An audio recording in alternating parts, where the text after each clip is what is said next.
Fala pessoal, você quer aproveitar e garantir a sua aprovação no CNU 2025? Olha, são mais de 3.000 vagas e uma delas eu tenho certeza que pode ser sua se você se preparar da forma correta.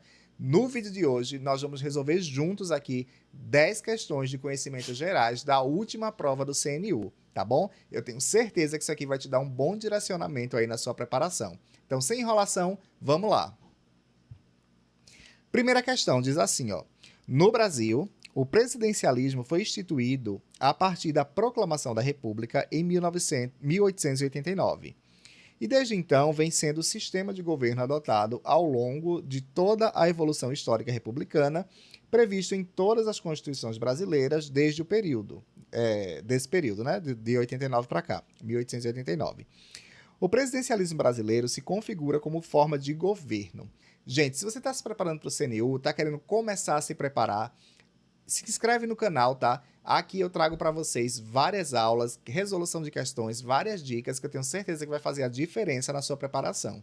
Nas nossas aulas, né, eu sempre peço para vocês pausarem o vídeo e tentar responder. Mas hoje eu vou fazer um pouquinho diferente, tá? Para deixar a aula um pouco mais rápida, mais dinâmica. E como eu ainda não abordei esses conteúdos aqui com vocês, eu vou direto para a resposta, tá? E você vai aí fazendo as anotações que você achar pertinente. Vamos lá. Gente, no Brasil, tá? O sistema presidencial que é adotado aqui é o sistema conhecido como de coalizão. A alternativa é. E o que é esse sistema de coalizão? Acho que você já deve ter ouvido falar que no Brasil a gente tem uma quantidade enorme de partidos políticos, né? De várias vertentes, de várias linhas de pensamentos diferentes.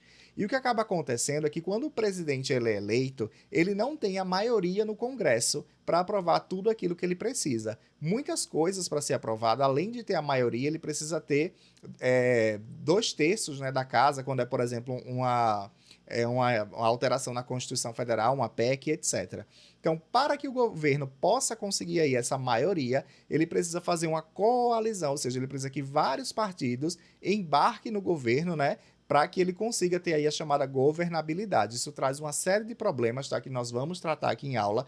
Vou explicar bem detalhadamente, mas aqui só a título de responder a questão. O sistema, né, presidencialista brasileiro, né, a forma de governo, é conhecido aí na literatura da ciência política como presidencialismo de coalizão, que é justamente essa coalizão aí entre vários partidos para garantir a governabilidade do presidente da República, tá bom? Vamos lá, vamos seguindo aqui, questão 2. Caso fique alguma dúvida, deixa aí nos comentários, tá bom? Que eu tento ajudar vocês. A segunda questão diz assim, ó. Considere o texto a seguir, que foi publicado pela Agência Câmara de Notícias e o texto está adaptado. Aí diz assim, ó. Entre as prioridades para o orçamento de 2023, eu vou deixando os grifos aqui, tá? Importantes, ó. Prioridades, e ele está falando aqui do orçamento de 2023, ou seja, ele está falando do orçamento de um ano específico. O projeto de lei destaca a agenda da primeira infância, que inclui construção de creches, ações voltadas à segurança hídrica, incentivos ao uso de energias renováveis e programas voltados para a geração de emprego e renda e investimentos plurianuais em andamento. E aí vem o comando da questão, né? O trecho acima faz referência a um instrumento de planejamento da administração pública que, além dos itens citados no texto, deve legalmente dispor também sobre. Gente, essa questão aqui, tá? Foi uma questão que foi criada realmente no intuito de confundir o candidato. A gente sabe, né, que nós temos 3 leis orçamentárias. Nós temos o PPA, que ele é de 4 anos, que vai instituir as diretrizes, objetivos e metas da administração pública federal. Nós temos a LOA, que é o orçamento anual, né, que vai instituir aí, prever as receitas e fixar as despesas para o exercício, né, ou seja, para o período de um ano, que é justamente aqui o orçamento que ele está citando, 2023. E nós temos uma lei que ela faz a ligação entre essas duas, que é a chamada LDO. A LDO, ela vai lá no PPA, né, vai pegar as prioridades e metas, né, daquele plano que é de médio prazo, de 4 anos, e vai trazer aí a cada ano, né, o que vai ser executado dentro do orçamento. Então perceba que ele está falando aqui, ó, prioridades. Quando a gente fala de prioridades, a gente está falando da LDO. A LDO é as prioridades e as metas, né, que vão ser executadas a cada ano. E para confundir ainda mais, ó, ele trouxe aqui, deixa eu ver se eu acho novamente, Ele falou aqui, ó, plurianuais, né, para você remeter ao PPA, falou de programas e etc. Mas a LDO, ela faz justamente isso, ela vai lá no PPA, pega, né, aquilo que é mais prioritário, né, que está falando aqui, ó, prioridades, que vai ser executado aí no orçamento anual. Então, aqui ele está falando da LDO. Sabendo disso, né, que aqui se refere à LDO, a gente vai aqui agora para as alternativas. A letra A diz assim, ó, limites para suplementações orçamentárias no exercício. Gente, a LDO trata sobre limitação de suplementação orçamentária, ela pode até tratar disso, tá? Mas ele fala aqui, ó, que é algo legalmente, tá? A lei diz que ela tem que fazer isso. A lei, ela não fala que a LDO deve obrigatoriamente tratar sobre isso aqui, tá? Diretrizes para a criação de programas de duração continuada. Aqui a gente está falando do PPA. Critérios e programas para redução de desigualdades regionais. Aqui também é o PPA. Parâmetros específicos para execução do orçamento de áreas funcionais. E a letra E fala normas para avaliação dos resultados dos programas financiados com recurso do orçamento. Gente, isso aqui é justamente o que está previsto na chamada Lei de Responsabilidade Fiscal, que nós ainda vamos abordar lá, tá, nas nossas aulas. Mas só para vocês entenderem, aqui, ó, eu trouxe o trecho destacado da Lei de Responsabilidade Fiscal no artigo 4º. O artigo 4º da LRF trata exclusivamente da LDO, tá?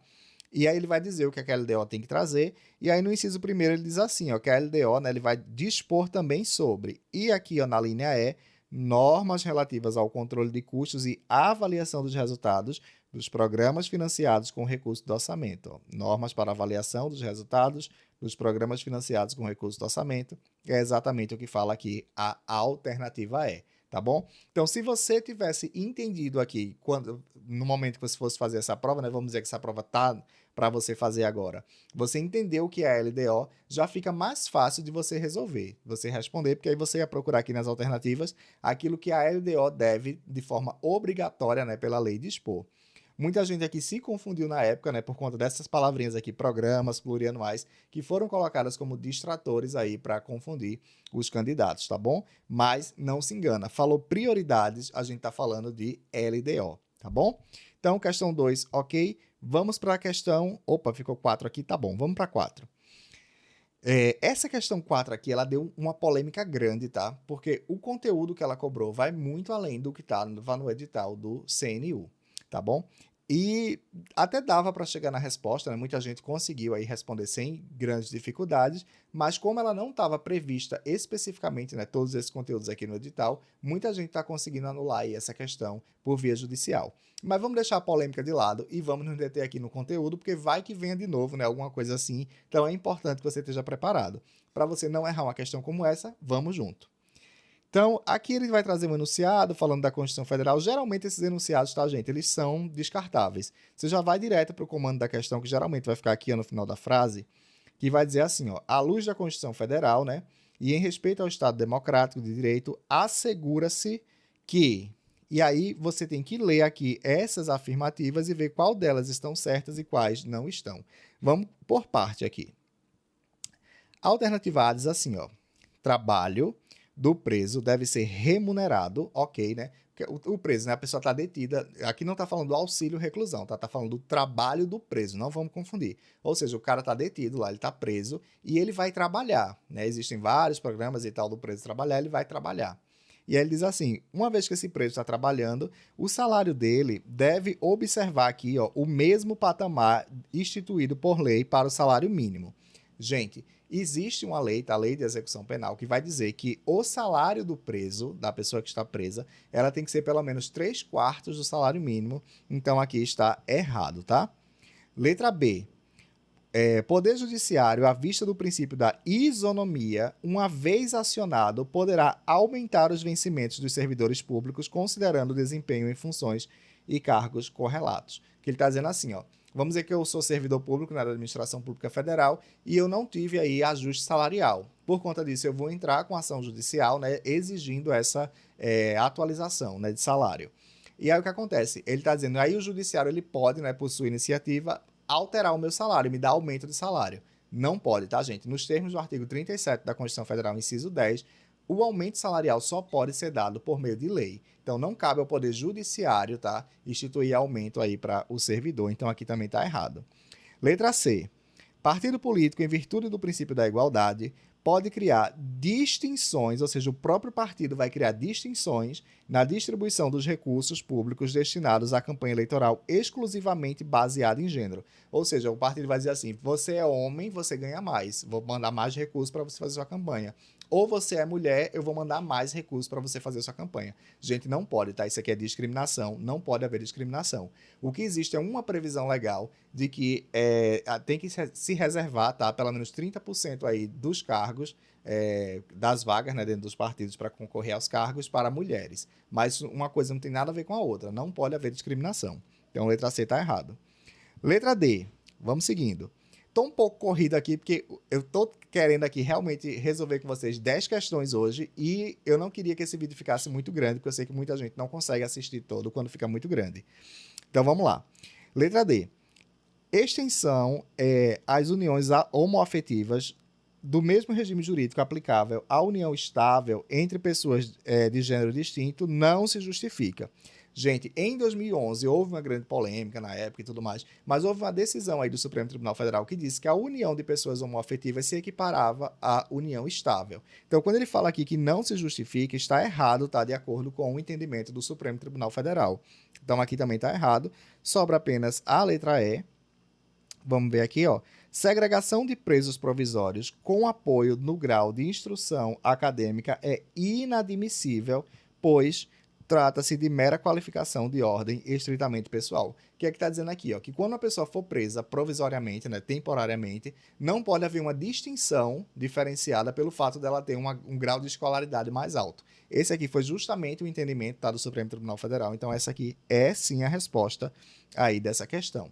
Perceba que essa questão aqui, além de fugir um pouco, né, ou até bastante, do conteúdo em si do CNU, por isso ela foi muito criticada e muita gente está conseguindo ganhar ela aí na justiça, não porque tenha erro nela, nada do tipo, mas porque ela fugiu do conteúdo, mas perceba que ela cobrou bastante, ó, jurisprudência. Por isso que sempre nas minhas aulas, né, eu faço menção aí, sempre cito, né, e trago as decisões, né, do Supremo Tribunal Federal, porque hora ou outra essas decisões são cobradas em prova, tá bom? Eu trouxe aqui, ó, as justificativas que eu já dei aqui oralmente para vocês, mas caso vocês queiram printar, porque que essas qual é a resposta, né, correta dessa questão, caso você queira printar aí a lei da execução penal, a questão aqui das decisões do STF, tá bom? A letra A, por isso que ela está errada, que ela fala aqui justamente, ó, o mesmo patamar mínimo, tá? E não é, a lei fala aqui, ó, de 3/4, então não é o mesmo. A letra B aqui, o erro está empoderar, aumentar os vencimentos dos servidores. Isso aí a gente já viu lá que é só por meio de lei, está aqui no artigo 37, inciso 10 da Constituição, e já tem até a decisão do Supremo sobre isso. A letra C ela também está errada, né? Porque criar distinção aqui vai gerar discriminação. Né? Existe uma previsão legal de 30% de vagas para as mulheres, mas não é com o intuito aí de discriminação, tá bom? A letra D ela também está errada, porque fala que a união homoafetiva equiparar-se à união estável não se justifica, e está errado aqui, ó, por base nas decisões aqui do STF, que desde 2011, né, considera aí que a união de pessoas homoafetivas se equipara à união estável de pessoas heterossexuais, tá bom? E, por fim, a letra E, né, que fala aí da segregação dos presos, está aqui de acordo também com a decisão do Supremo Tribunal Federal, caso você queira printar. Mas, caso não, vamos seguindo aí para a próxima questão, né, ficou invertida aqui, terceira questão, que vai falar aqui da questão da separação dos poderes, ou seja, ela vai cobrar, né, quando um poder ele pode interferir no outro. Né? A gente sabe que existem 3 poderes, poder executivo, legislativo e judiciário, eles são independentes e harmônicos, né? Cada um vai cumprir as suas funções, mas hora ou outra, né, por meio aí dos famosos freios e contrapesos, né, um poder ele vai limitar aí as ações de outro poder, né, para garantir aí o equilíbrio e a democracia. Então vamos lá. A letra A diz assim, ó, a intervenção do Poder Judiciário em políticas públicas voltada à realização de direitos fundamentais em caso de ausência ou deficiência grave do serviço não viola o princípio da separação dos poderes. Gente, isso aqui está correto, é a resposta, né, decisão do Supremo Tribunal Federal. É só você pensar assim, ó, ele está dizendo que políticas públicas, né, que cometem aí erros, né, excluem e não garantem direitos fundamentais, Vamos pegar um exemplo, uma pessoa que aí ela está passando por alguma dificuldade, alguma enfermidade, ela precisa de uma medicação aí do SUS e as políticas públicas não estão entregando essa medicação que ela precisa. Essa pessoa ela vai entrar com uma ação judicial e possa ser que o Poder Judiciário, né, ele decida que essa pessoa tem direito a receber essa medicação e vai obrigar aí a administração pública a ofertar. Aí, nesse caso, não é uma interferência, né, de um poder no outro, é uma interferência vedada, né? Quando a gente trata de políticas públicas que não estão garantindo direitos fundamentais, o Poder Judiciário ele pode intervir para garantir que esses direitos aí sejam garantidos, tá bom? Então, por isso aqui é a resposta, é exatamente isso, a intervenção aí do Poder Judiciário não viola o princípio da separação dos poderes. Vamos aqui para a letra B. A ingerência do Poder Judiciário é inadmissível na imposição de sanções pelo Poder Executivo no que diz respeito ao incumprimento da obrigação de pagar tributos em respeito ao princípio da separação dos poderes. Aqui está errado, tá? Está errado, ela não é inadmissível. Caso ocorra alguma ação aí errada, né, ilegal, inconstitucional da administração pública na cobrança de tributos, o Poder Judiciário ele pode e deve aí sim intervir. Por isso, quando fala aqui que é inadmissível, está incorreto. Letra C. O Poder Judiciário não pode determinar que a administração pública adote medidas assecuratórias de direitos constitucionalmente reconhecidos como essenciais. É o oposto do que está dito aqui em cima, né? Pois essa determinação configura violação do princípio da separação, tá errado, tá? Tá errado, é exatamente o oposto aí do que está escrito na letra A. Para garantir direitos fundamentais, o judiciário ele pode sim interferir aí, tá? Nas decisões aí do Poder Executivo. Vamos seguindo aqui. Letra D. O Poder Judiciário pode exercer controle jurisdicional em relação à interpretação no sentido e do alcance das normas regimentais das casas legislativas. Isso aqui, gente, ele só pode fazer isso em raríssimas exceções, quando essas normas elas violarem aí determinações constitucionais. Mas regra, né? Aqui cobrou a regra. Regra, o Poder Judiciário ele não pode interferir aí nos regulamentos, né, internos das casas legislativas, por isso está errado, tá?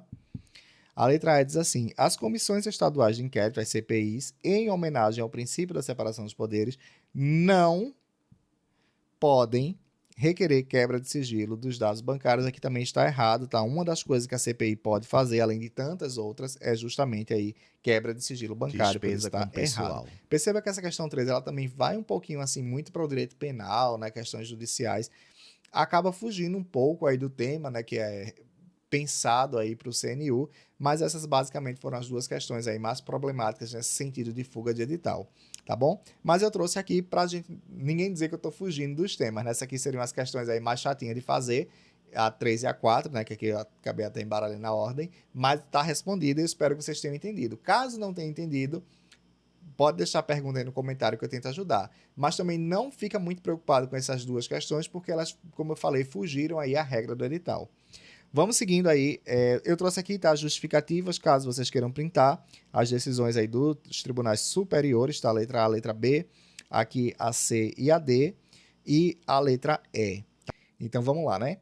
Quinta questão, diz assim, ó. Dados apresentados pelo Tesouro Nacional revelam que a despesa de pessoal do Poder Executivo Federal atingiu 18,9% da receita corrente líquida em 2022. Isso representou, né, uma redução de 2,9 pontos percentuais quando comparado a 2021, que foi de 21,8% da receita corrente líquida. Esse resultado foi apurado após o encerramento do exercício 2022 e sua análise indica que... E aí ele trouxe as alternativas para a gente verificar. Eu sei que eu ainda não trouxe aqui no canal a aula, né, sobre a lei de responsabilidade fiscal, tá? Então aqui eu vou fazer algumas explicações que vão ser importantes para a gente responder essa questão que esteve no CNU do ano passado. Primeiramente, eu vou dizer para vocês que na disciplina de Finanças Públicas é muito importante, tá, conhecer a LRF, a Lei de Responsabilidade Fiscal, porque ela traz vários conceitos aí que são fundamentais para as finanças públicas, como, por exemplo, a receita corrente líquida e a despesa com pessoal. Nessa questão aqui, ela está focada na despesa com pessoal. Então, não vamos aqui perder tempo tentando entender o que é receita corrente líquida, tá? Mais para frente eu trago aí, prometo a vocês, uma aula para a gente debater bem esse tema. Mas vamos lá tentar responder aqui as alternativas. A letra A diz assim, ó. Base de apuração do limite registrou um aumento significativo no período. A questão não diz em nenhum momento que houve um aumento da receita corrente líquida e a despesa com pessoal ela teve uma redução. Então, essa aqui já estaria incorreta, né? Aí, a B diz assim, ó, exclusão de despesas com pessoal terceirizado explica a redução do percentual. Primeiro que o enunciado nada fala sobre pessoal terceirizado. E segundo que nem todo pessoal terceirizado é considerado despesa com pessoal. Nos termos da LRF, no artigo 18, parágrafo 1º, apenas aquele pessoal terceirizado que vem para substituir servidor. Mas, como o enunciado também não fala nada a respeito, né, a gente exclui aqui a letra B.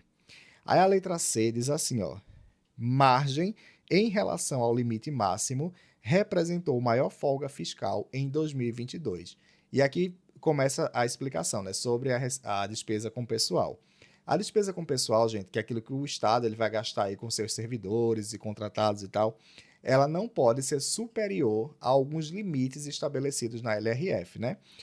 Perceba que se eu tenho um valor e no ano seguinte esse valor diminui, a minha distância ao limite, ou seja, até eu chegar no teto, ela é reduzida. Vamos dizer que eu posso gastar até R$ 200. Eu estou gastando 150, então tem uma margem de 50. Se eu passo a gastar 100, eu passo a ter agora uma margem de 100, né? Quanto menos eu gasto, maior a minha margem. Então, aqui seria o gabarito, tá? Por uma questão básica de lógica. Se eu reduzir o meu gasto, eu tenho uma margem maior para trabalhar. Só analisando as outras aqui, ó, o valor apurado voltou com a redução a ficar abaixo do limite prudencial. Vamos dar uma pausa aqui. Vamos para a letra E, eu já explico isso aqui para vocês. Governo só pode aumentar seu gasto com pessoal se reduzir os percentuais apurados. Então, tanto na letra D quanto na letra E, era necessário que você conhecesse quais são esses limites para que você pudesse responder. A gente já viu, né, que essa é a resposta porque faz sentido. Mas vamos aqui dar uma pausa, né? Vou no meu material aqui, só para vocês verem a questão dos limites aqui da despesa com pessoal. Então tá aqui ó, a apostila do meu curso, tá? Sobre a lei de responsabilidade fiscal, na página 20, 19, 20, só deixa eu verificar aqui.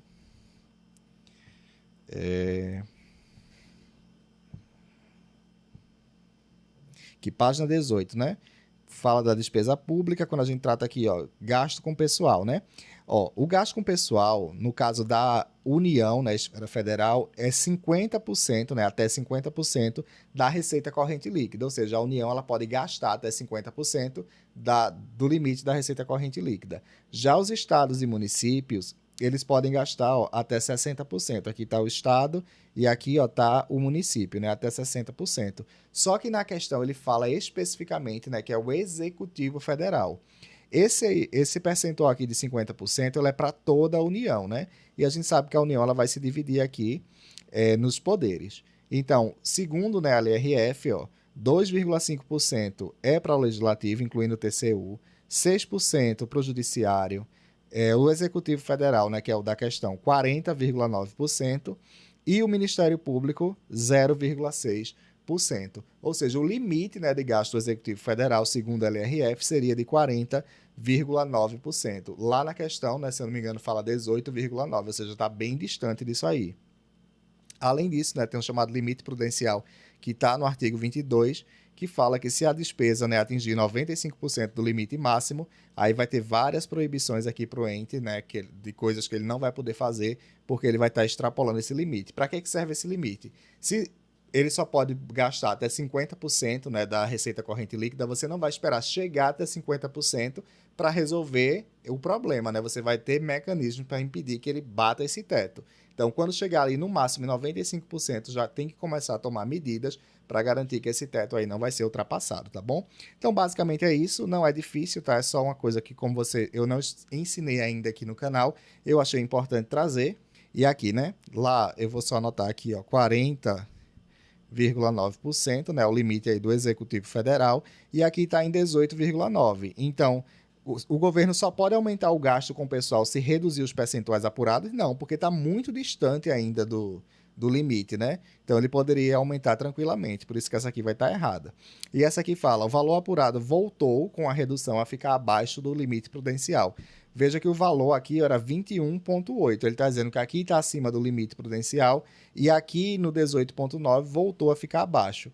O limite prudencial é de 95% aqui de 40,9%, o que dá bem distante aqui de 21,8%, então também não seria a resposta, tá?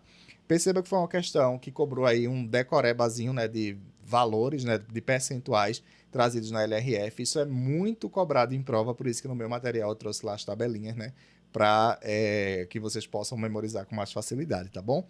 Então, vamos passar aqui para a sexta questão. Vamos lá, sexta questão, e aqui a gente começa a ter o grande problema do CNU, que assusta muita gente. O CNU, ele costuma, tá, trazer aí, pelo menos na prova passada, a gente não sabe como vai ser essa próxima prova, né? Porque ainda não foi definida a banca. Mas com relação à prova passada, a gente tem um enunciado gigantesco. Olha o tamanho desse texto aqui. E aí você tem que ler tudo isso aí e para depois você ter um comando de questão aqui e analisar as alternativas. Gente, muitas vezes, tá? Vezes mesmo, esse texto aqui, ele é desnecessário. Ele só vem aí para lhe deixar nervoso. Você vai ver aí vários conceitos e várias coisas que você não sabe o que é, nunca viu, e eles já fazem isso de propósito para deixar você nervoso. Então, o que é que eu recomendo para você, tá? Vai direto no comando da questão. Por isso que eu até trouxe em páginas separadas, né? Na prova vai estar tudo junto, então preste atenção. Terminou o texto, ó, geralmente tem aqui, ó, de onde foi tirado o texto, né? E logo em seguida vem aqui o comando da questão. Então vamos tentar aqui ler o comando da questão para ver se a gente consegue chegar na resposta sem o texto, tá? Sempre que você puder, faça isso, que isso vai fazer você ganhar tempo. Então, levando-se em conta o texto acima, opa, ele fala para levar em conta o texto, mas vamos lá. A noção de que há muita terra para pouco índio, ou seja, ele quer saber, de acordo com o texto, o que significa essa expressão aqui, ó. Há muita terra para pouco índio. Então, vamos lá no texto e tentar entender, agora que a gente já tem o comando, o que o texto quer dizer com há muita terra para pouco índio. Perceba que, mesmo lendo aqui o comando, eu vou precisar do texto, mas eu já sei o que eu vou procurar no texto, pelo menos. É diferente de eu ler o texto inteiro para depois chegar aqui e muitas vezes ainda ter que voltar no texto para procurar. Então, sempre vai para o comando e já volta no texto procurando o que você precisa. Então, o que é que lá o texto quer dizer com há muita terra para pouco índio? Vamos ver. Ó, no contexto da redemocratização política do Brasil, em especial em função da promulgação da Constituição Federal de 88 e graças à mobilização da sociedade civil e de lideranças indígenas, observou-se a ampliação do direito à proteção e ao usufruto das terras dos povos originários. Ou seja, ele está falando que com os avanços aí trazidos pela Constituição e a participação social, né, na formulação dessa nova Constituição, houve aí a proteção, né, de que os povos originários, chamados povos indígenas, possam aí usufruir de suas terras. No entanto, é muito comum nos depararmos com afirmações de que no Brasil, justamente está lá no comando, ó, há muita terra para pouco índio. Geralmente, ou seja, ele vai falar em que contexto, né? Geralmente acompanhadas de assertivas segundo as quais as populações indígenas e tradicionais são um entrave ao desenvolvimento. Ou seja, geralmente, né, quando essa frase é utilizada, há muita terra para pouco índio, é utilizada no contexto de que as pessoas veem, né, as populações indígenas, né, e a garantia de terras para as populações como um entrave ao desenvolvimento. Isso aqui é o que está dito no texto. Não interessa, gente, não interessa se você concorda, se eu concordo, se minha mãe concorda, se meu pai concorda. Interessa o que está na questão, interessa o que está no texto. Então, ele fala aqui, ó, levando em conta o texto, o que é que significa aqui? Há muita terra para pouco índio. O texto deixou claro aqui, ó. Geralmente, acompanhadas de assertivas, segundo as quais as populações indígenas tradicionais são um entrave ao desenvolvimento. Então, geralmente, né, aqui com base no texto, quando é utilizada essa expressão, é no sentido de ver aí as populações indígenas como entrave ao desenvolvimento. Não vou nem terminar de ler o texto aqui. Vamos para as afirmativas e ver se a gente responde. Caso necessite, a gente volta para o texto, tá bom? Vamos lá. Ó. Letra A diz assim, justifica-se, tá? Pela condescendência da legislação indigenista própria da Constituição Federal de 88, a qual é complacente com a ociosidade que marca culturas indígenas no país. Privilegia os povos originários, promovendo assim a concentração de terras e riquezas nas mãos de poucos indivíduos. Gente, Perceba que essa afirmativa aqui, além dela não estar de acordo com o que a gente olhou lá no texto, ela trouxe aqui diversos tipos de preconceitos. E quando eu falei lá com vocês de políticas públicas, se não viu, tem aula aqui no canal, tá, sobre políticas públicas. Eu falei que políticas públicas não é baseada em preconceito. Sempre que numa afirmativa trouxer preconceitos, essa alternativa ela vai estar incorreta, tá? Não se faz política pública a partir de preconceito. Ele está falando aqui, ó, que os povos indígenas são ociosos, que existe uma complacência da legislação, trazendo aí uma visão bem preconceituosa, né, que não tem como ser a nossa resposta. Vamos para a letra B, ó. Legitima-se, tá? Essa frase aqui, ela se legitima de acordo com o texto, e além disso, né, ele fala de acordo com o texto não está defendendo nada disso aqui em cima. Legitima-se pelo avanço do agronegócio no Brasil, uma vez que concorre para a ampliação das fronteiras agrícolas, na mesma medida em que contribui para a proteção do direito à terra e para a manutenção dos modos de vida dos povos originários. Tem uma contradição nessa frase, tá? Então, não vou marcando aqui já como errado essa. A expansão do agronegócio, né, que pese seja muito importante para o desenvolvimento econômico do país, ele não traz aí... não contribui para a proteção do direito dos povos originários. Muito pelo contrário, quanto mais o agronegócio avança, né, sobre as terras indígenas, menos direito esses povos vão ter sobre as suas terras, né? Então aqui existe uma contradição nessa questão, que também não tem nada a ver com o texto. Letra C. Relaciona-se com uma certa concepção de desenvolvimento associado a um tipo de exploração predatória da terra, da qual decorre desacertadamente, ou seja, ele está dizendo que não concorda com isso, que o reconhecimento da prioridade indígena representaria um suposto entrave à economia sustentável do país. Qual é a diferença dessa aqui para a alternativa A? É que na alternativa A ele está trazendo preconceito e meio que defendendo esse preconceito. Na alternativa C, perceba aqui ó, os distratores, né, que ele traz aqui, ó. Há uma certa concepção de desenvolvimento associada a um tipo de exploração predatória, da qual decorre desacertadamente, ou seja, ele está dizendo que isso está errado, né? E o que é que está errado? Que a propriedade indígena representaria um suposto entrave à economia sustentável do Brasil, que é o que traz aqui, ó. Quando a gente viu o texto anterior, que ele apresentou essa frase aqui, ele disse, ó, geralmente, acompanhada de assertivas, segundo as quais a população indígena tradicionais são um entrave ao desenvolvimento, e aqui ele traz, ó, entrave à economia sustentável do Brasil, né? A ver aí com o desenvolvimento. Então, aqui seria a nossa resposta, letra C, tá bom? Vamos para D aqui, só para a gente confirmar, D e E. Sustenta-se numa premissa nacional desenvolvimentista, que encontrou sua máxima expressão no período chamado de milagre econômico, cuja atualização em nossos dias tem como principal objetivo a produção de riqueza e sua distribuição mais equânime, justa e igualitária. Qual é o problema dessa afirmativa aqui? É que é de acordo com o texto não está falando sobre isso. O texto, quando ele falou sobre essa frase aqui, ele trouxe a questão aqui do entrave ao desenvolvimento do país, tá bom? Então, aqui também estaria errado de acordo com o texto. Letra E.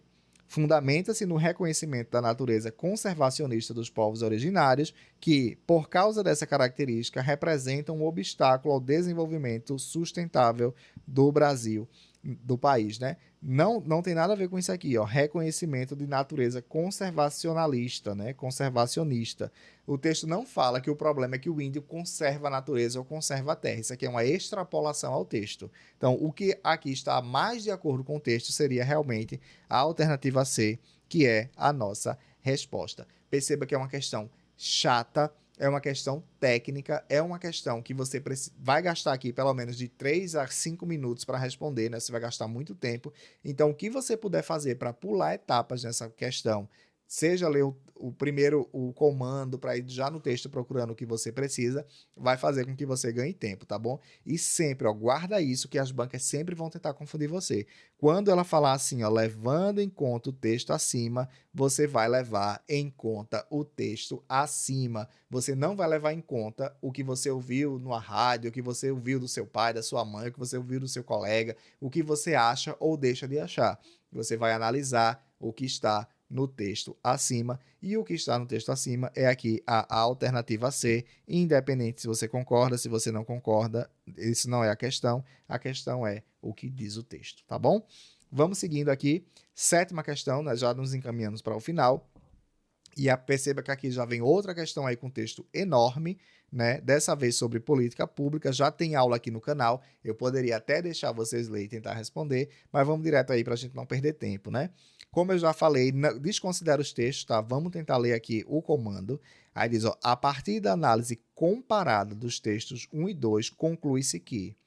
Aí ele vai fazer aqui afirmações sobre os dois textos. Nesse caso, vamos lá ler os textos e ver do que é que eles falam, né?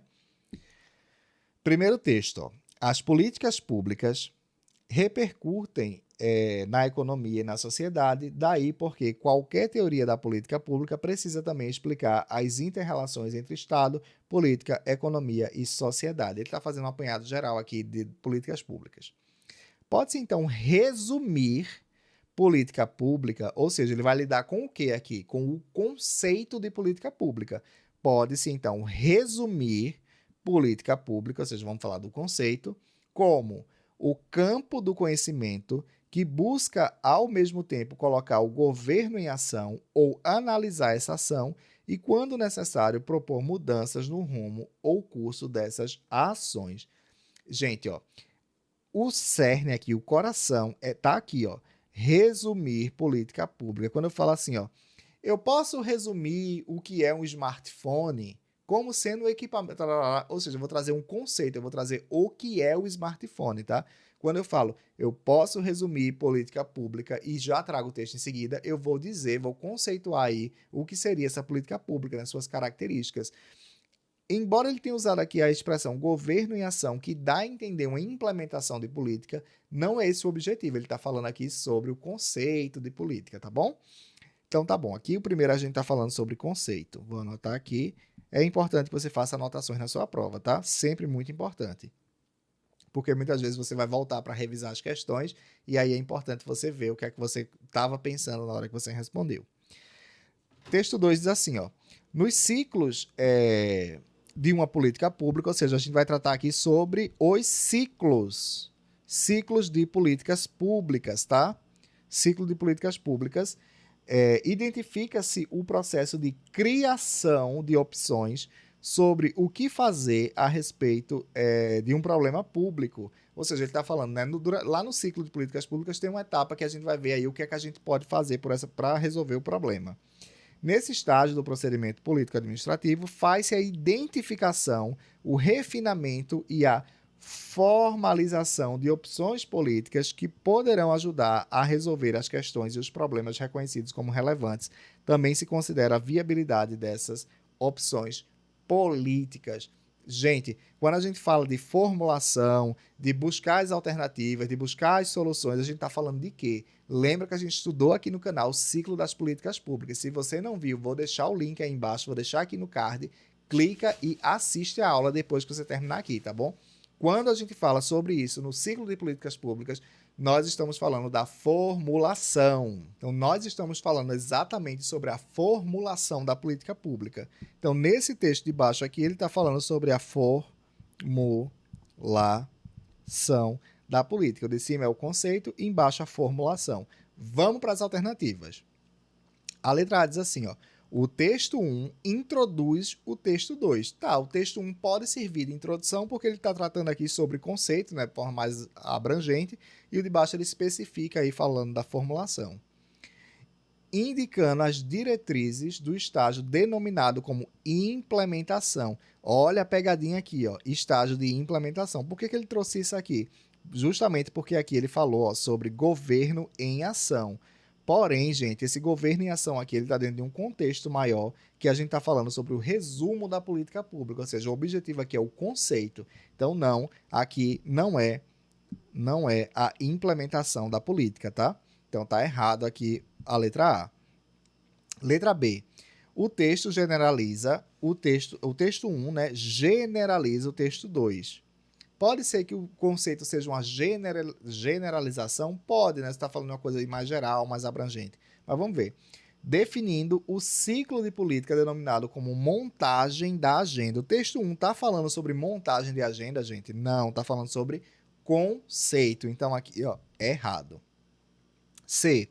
O texto 2, ó, agora mudou. Especifica o 1.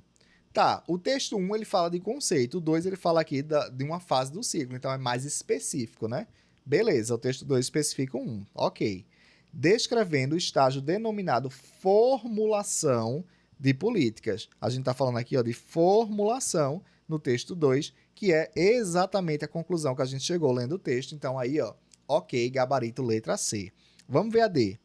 O texto 2 contradiz o 1. Não há contradição, né? Pode haver uma complementação, pode haver uma especificação, mas contradição aqui não há. Minimizando a relevância da ação governamental, não fala de minimização, ele dá até destaque aqui, ó. Governo em ação, ele destaca a ação governamental. Então tá errado. Letra E. O texto 2 complementa o texto 1, pode estar, ok? Especificando o estágio denominado como avaliação, não é avaliação, tá? Que claramente ele está falando de uma formulação de política. Resposta, letra C. Vamos seguindo, chegando aí ao final, tá? Questão 8, diz assim, ó, mais uma vez uma questão aqui com o texto e vem as afirmações. Vamos logo para o comando da questão. Diz assim, ó, no Brasil, do total de parques eólicos instalados, a maioria se encontra na região. Você vai, eita, e agora? O que ele quer saber? No Brasil, né? Dentre as 5 regiões do Brasil, qual delas tem mais parques eólicos? Será que o texto fala sobre isso? Vamos ver o texto. Vamos dizer que você não sabe, né? Considere o texto sobre a matriz energética brasileira. Ó. Em 2021, representantes do governo federal participaram da 26ª Conferência de Nações Unidas sobre Mudanças Climáticas, a COP26, em Glasgow, na Escócia. Segundo o Ministério de Minas e Energia, o Brasil é um exemplo mundial em transição energética, com mais de 85% da matriz elétrica oriunda de fontes limpas e renováveis e 48% de renovabilidade em sua matriz energética total. Nessa direção, o Brasil registrou até fevereiro de 23 890 parques eólicos instalados em 12 estados brasileiros. Eles somam 25,4 gigawatts de capacidade instalada em operação comercial que beneficiam 108,7 milhões de habitantes. Gente, ele não fala qual é a região. E agora? E agora você tinha que ter esse conhecimento prévio. Muita gente errou aqui, tá? Porque infelizmente esse tipo de questão você acaba tendo que chutar. O edital não especificava energia eólica nem nada do tipo especificamente, falava lá sobre sustentabilidade, e aí é um tema muito abrangente, infelizmente pode vir qualquer coisa, a banca trouxe essa daqui, mas não é tão difícil, tá? A região do Brasil que tem a maior quantidade de parques eólicos, chegando até a 90% da produção nacional, é a região Nordeste, tá? Ela lidera aí em passos muito largos, como eu tô dizendo, ó, cerca de 90% aí dos parques eólicos de todo o Brasil estão concentrados na região Nordeste, seria a resposta aqui, letra E, Nordeste. Esse é o tipo de questão que, caso você não soubesse, infelizmente você teria que chutar aí e ver qual seria a resposta, né? Se você acertaria ou não. Vamos lá, tá? Vamos seguindo aqui, questão 9, ó. Mais uma questão, né, que trouxe um texto grandinho aqui e aí trouxe o comando da questão e as alternativas. Vamos ler o comando primeiro. Diz assim, ó, o tipo de discriminação social mencionado e sua qualificação legal corresponde especificamente ao. Vamos ver, né, o que é que o texto está falando, ó. Considere o texto sobre discriminação social. Ok, aqui não deu nenhuma pista.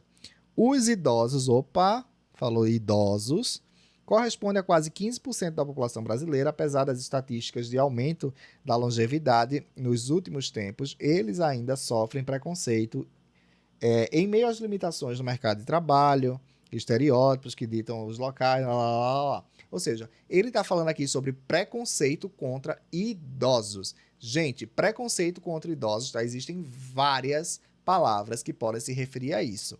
Vamos tentar ver aqui, por eliminação, né, para a gente ver se consegue eliminar algumas alternativas. A fala idadismo. Idadismo é um tipo de discriminação contra idosos, então ok. Etarismo também é um tipo de discriminação. Ageísmo também é um tipo de discriminação contra idosos. Racismo. Racismo não, né, gente? Racismo aí tá ligado a questões de etnia, cor de pele, algumas questões culturais, né, de origem das pessoas. Então aqui, ó, a letra D já não é, tá? O texto está falando claramente aqui sobre idosos e não é racismo.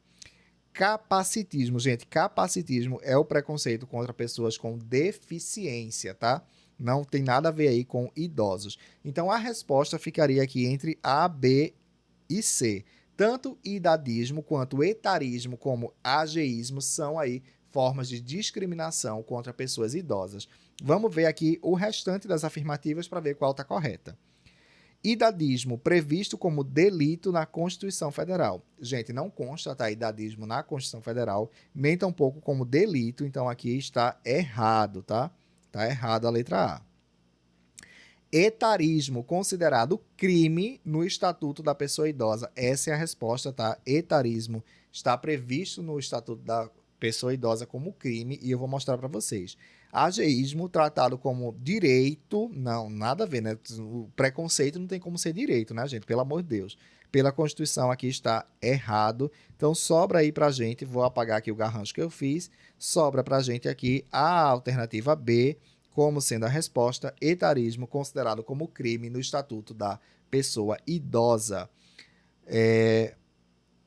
Eu acho que eu não trouxe aqui, não, eu não trouxe, tá? Mas se eu não me engano, no artigo 96 do Estatuto da Pessoa Idosa fala que etarismo, tá, é um crime e tem lá a pena de reclusão, tá, para a pessoa que cometer. Então, o Estatuto do Idoso no artigo 96, tá, para quem quiser consultar aí, fala justamente sobre o crime aí de etarismo, tá bom?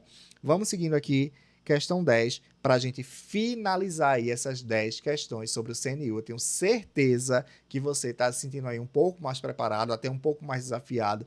Possa ser que você também esteja se sentindo com medo ou até inseguro. É muito normal, tá? Para quem não tem o hábito aí de responder questões, estudar esse conteúdo, se sentir um pouco perdido. Mas, à medida que você for começando a ler o conteúdo, for assistindo aula, for resolvendo questões, e esses conteúdos aqui, eles começarem a se tornar aí mais familiares para você, eu tenho certeza que você vai sim conseguir se sair muito bem. E, gente, a gente tem tanto tempo, gente, para essa prova. Ó, o edital está previsto sair em julho, a prova objetiva em outubro. É muito tempo que vocês têm para estudar. Então não perde essa oportunidade. Talvez seja aí a maior chance desse ano. Ano que vem é ano de eleição, não vão ter muitas oportunidades aí de concurso. Então pode ser aí a última chance aí que vocês vão ter nos próximos 2 anos, né? Esse e o próximo. Talvez aí só em 2027 uma outra oportunidade como essa, dependendo aí das conjunturas do país, né? Que a gente não tem como prever. Então, não perde essa chance. Vamos lá. A questão 10, né? Ela diz assim, ó. Nas atividades da administração federal, a elaboração e atualização de instrumentos tais como o Plano Geral de Governo, os programas gerais, setoriais, regionais de duração plurianual, orçamento-programa e a programação financeira de desembolso obedecem diretamente ao princípio fundamental, né? Tá falando aqui, ó, das atividades da administração federal. Geralmente, quando a gente fala de princípios, né? Princípio ligado à administração federal, as pessoas tendem a associar o artigo 37 da Constituição, que é o famoso LIMP. Legalidade, impessoalidade, legalidade, impessoalidade, moralidade, publicidade e eficiência. Mas perceba que esses princípios não foram trazidos aqui. Não tem legalidade, nem moralidade, nem publicidade, nada disso. Tem outros princípios. Que danado de princípios são esses? É porque aqui na questão, né, que eu pulei o texto de propósito, ela fala aqui, ó, sobre os artigos do Decreto-Lei 200 de 1967. Esse decreto estava previsto, tá, no edital, veio questão dele na prova, tá? E esse decreto, ele traz 5 princípios aí da administração pública federal, que são justamente esses que estão aqui, ó, controle, planejamento, coordenação, descentralização e delegação de competências. E aí ele trouxe aqui alguns artigos, né, e diz assim, ó, o poder executivo é exercido pelo presidente da República, auxiliado pelos ministros de Estado. O presidente da República e os ministros de Estado exercem as atribuições de sua competência constitucional, legal e regulamentar, com auxílio de órgãos e compõem a administração federal. Respeitadas as limitações estabelecidas na Constituição e observadas as disposições legais, o Poder Executivo regulará a estruturação e funcionamento dos órgãos da administração federal. As atividades da administração federal obedecerão os seguintes princípios fundamentais: planejamento, coordenação, descentralização, delegação de competências e controle. Perceba que isso aqui não serviu para nada. Para nada. Só serviu para você saber que ele está falando sobre o decreto 200 de 67, mas não serviu para você descobrir aí qual é o princípio. Então, qual é o princípio? As palavras-chave, elas estão aqui, ó. Elas estão aqui em cima. Deixa eu destacar elas para ficar claro, ó. Ele fala aqui, ó, da utilização de instrumentos como plano geral de governo, programas gerais e setoriais e regionais com duração plurianual, orçamento-programa. Perceba que a gente está falando de plano, de programa. Então, a gente está falando aí de planejamento, que é a letra B, a resposta, tá? Então, a resposta aqui você não tiraria do texto, né? Você tiraria apenas do próprio enunciado. Eu voltei lá só para ver a questão da confusão com o LIMP, lá do artigo 37, só para a gente ver que está falando aqui do decreto 200 de 1967. E eu vou deixar aqui um bônus final para vocês, tá? Esse slide aqui, ó, com os 5 princípios, tá, que são trazidos lá no decreto 200 e as palavras-chave que são atreladas a ele, ó. Programas, planos, geralmente está ligado a planejamento, articulação de órgãos, integração de ações está ligado à coordenação, descentralização está ligada aqui à transferência e execução de convênios, concessões, que é exatamente descentralizar, né, a administração. Delegação de competência é você transferir aí atribuições e tarefas, e o controle vai estar ligado à fiscalização, supervisão e avaliação. E esse foi o vídeo de hoje, 10 questões diretamente do CNU 2024. Se você gostou desse vídeo e se você quer mais vídeos como esse, eu resolvendo questões aqui do CNU do ano passado, deixa aí nos comentários, tá? Diz, eu quero que continue respondendo questões, traz mais questões do CNU, que aí a gente vai aqui cada vez mais trazendo mais questões para ajudar vocês nessa preparação, tá bom? Então, inscreve no canal, ativa o sininho, manda aí esse vídeo para o seu colega, o seu amigo que está se preparando. Vamos junto aqui fortalecer essa comunidade e rumo à aprovação no CNU. Tá bom, gente? Espero que vocês tenham gostado. Grande abraço para vocês e até a próxima aula.